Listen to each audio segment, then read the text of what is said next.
Hi friends, ரொம்ப சிம்பிளாக village style chicken masala எப்படி செய்கிறதுன்னு பார்க்கலாம். இதுக்கு தேவையான பொருட்களை எடுத்து வச்சுக்கோங்க. இதுக்கு கொஞ்சம் கொத்தமல்லி விதை, சீரகம், சோம்பு, மிளகு, காஞ்ச மிளகாய், பட்டை, கிராம்பு இது எல்லாத்தையும் வறுக்க தேவையில்லை, அப்படியே பச்சையாக மிக்சியில் போட்டு அரைச்சிக்கோங்க. நீங்கள் அம்மியில் அரைக்கணும் அப்படின்னு விருப்பப்பட்டால் அம்மிக்கல்லில் வச்சு நல்லா நுணுக்கி எடுத்துக்கலாம். மிக்சியில் அரைச்சிட்டு ரொம்ப பவுடராக அரைக்கணும்னு தேவையில்லை, ஓரளவுக்கு கொஞ்சம் குறைன்னு இருந்தாலும் பரவாயில்ல. நல்லா அரைச்சி எடுத்து வச்சுக்கோங்க. இது அரைக்கிறப்பவே நல்ல வாசம் வரும். யூஸ்வலாக நம்ம ட்ரை ரோஸ்ட் பண்ணி அரைச்சி எடுப்போம். இது அப்படியே நான் பச்சையாகவே அரைச்சிருக்கேன். இப்போ எங்கள் பாட்டிலாம் பார்த்தீங்கன்னா அதெல்லாம் வறுத்து அந்த மாதிரிலாம் ரொம்ப அரைக்க மாட்டாங்க. அப்படியே பச்சையாக எடுத்து அரைச்சிட்டு அப்படியே சமைக்க எடுத்துக்குவாங்க. ஒரு பேனில் நல்லெண்ணெய் 2 டேபிள் ஸ்பூன் விட்டுட்டு சின்ன வெங்காயம் 1 கப் அளவு எடுத்து போட்டு நல்லா வதக்கி விடுங்க.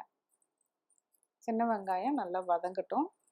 இது கூட கொஞ்சம் கருவேப்பிலை, காஞ்ச மிளகாய் இதையும் போட்டு வதக்கி விடுங்க. இஞ்சி பூண்டு பேஸ்ட்டு அதையும் சேர்த்து வதக்கிட்டு ஒரு பெரிய தக்காளியும் போட்டு நல்லா வதக்கி விடுங்க. தக்காளியும் சேர்த்து நல்லா வதங்கின பிறகு இது கூட நம்ம அரைச்சி வச்சுருக்க மசாலா பொடியை சேர்த்திடலாம். மசாலா பொடியை சேர்த்திட்டு மறுபடியும் இந்த தக்காளி வெங்காயத்தோடு பரட்டி விடுங்க. அதோடு ஒன்று சேர்ந்து கலந்ததுக்கப்புறம் கொஞ்சம் ட்ரையாக இருக்கிற மாதிரி இருந்ததுன்னா கொஞ்சமாக தண்ணி விட்டு கிளறி விடுங்க.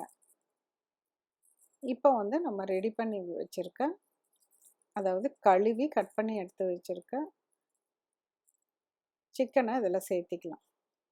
இந்த போன்லெஸ் சிக்கனாக போட்டிங்கன்னா நல்லா டேஸ்டியாக இருக்கும். நல்லா சேர்த்தி மசாலா ஃபுல்லாக படுற மாதிரி பரட்டி விடுங்க. உப்பு மேலால் கொஞ்சம் தூவிட்டு நல்லா கிளறி விட்டுருங்க. ஃபஸ்ட்டு இது சீக்கிரம் வேகணும்னா நல்லா கிளறி விட்டுட்டு கொஞ்சம் தண்ணி அது விடும். அப்போ நீங்கள் லோ ஃப்ளேமில் வச்சுட்டு ஒரு 3 to 4 மினிட்ஸ் மூடி வச்சுருங்க.